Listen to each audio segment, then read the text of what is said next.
it is Miss Gretchen, Miss Becca, wave hi, Miss Becca. Hello. And Miss Kelly. Hello. We are here to talk to you guys about how to do a moth ball in your backyard.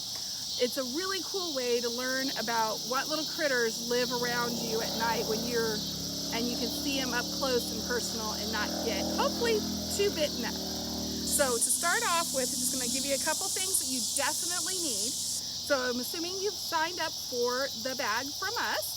You'll get a copy of You're Invited to a Moth Ball. It is a really cool book, talks all about the insects that live at night and how they hunt and what they eat, what they like.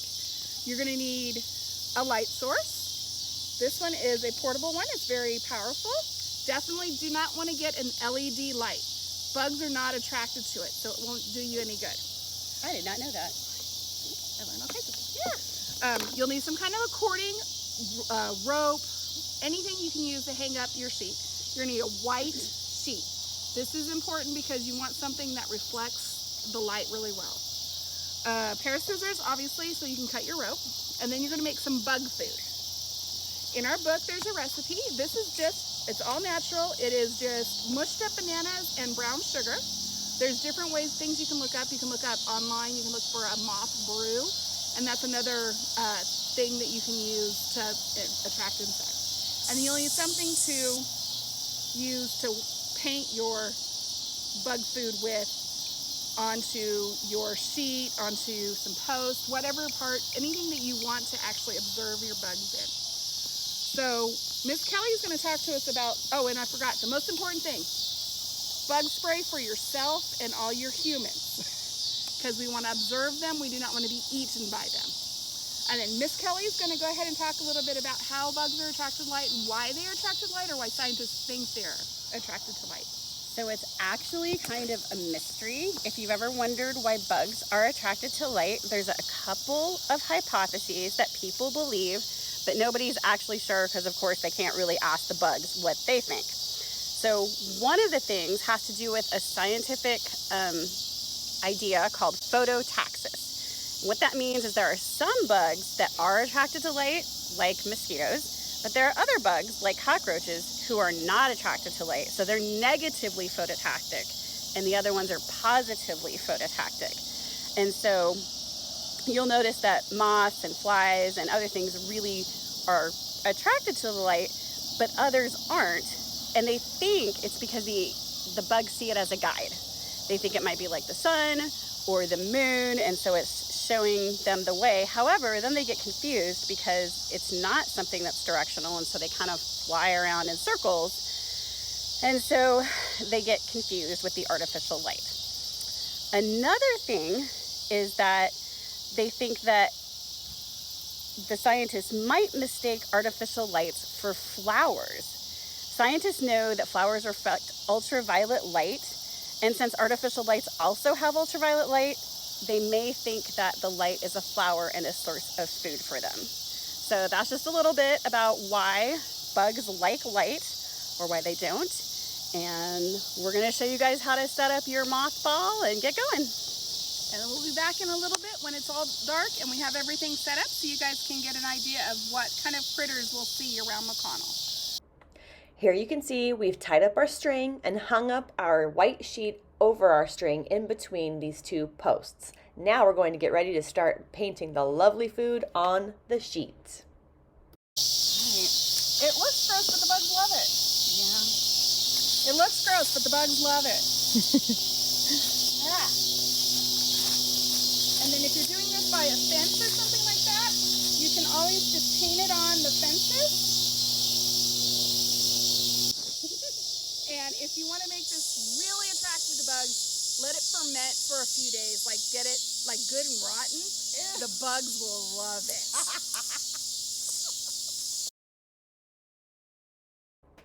All right, now that our bug food is all over our sheet, we sit and wait for it to get nice and dark. Turn on your light and watch them come.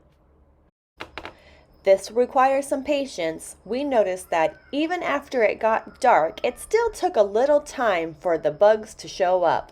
At first, they simply just flew around our lamp and were interested in that. But they started to join more and more, so be patient.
I don't know if you can see all these guys. We've got some moths and some grasshoppers, mosquitoes and ants. We're getting all kinds of really cool visitors out here. We've got some beetles and lots of little flyers and whatnot. What we're going to do is, after we're done here, we're going to identify our bugs and see what bugs came and visited. So we'll let you guys know who all came to visit. And the one thing that we do want to remind everybody is when you're done, you can leave this up all night if you want and observe or whatever. But make sure in the morning before dawn, you take down your sheet and shake it out and release all the bugs. Because if they stay on the sheet, when the dawn breaks, they'll be dew laden and they'll be prey for all your local songbirds when they wake up in the morning. So make sure if you do this that you gently release them and shake them off and leave them out in the wild so they can go back to bed.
definitely had a lot of bug friends join us tonight for our Moth Ball. If we had stayed out a little bit later, I'm sure even more friends would have joined us. After, we did some research on insectidentification.org and tried to see if we could figure out what were some of the insects that we saw. Here are some of the ones we think we found. The common house cricket, the delicate cycnia, the Baltimore snout, the oyster shell Maria moth, copper underwing, the American salmon fly, and even a katydid, though he was on one of the posts next to it. We hope you enjoyed our moth ball. See you next time.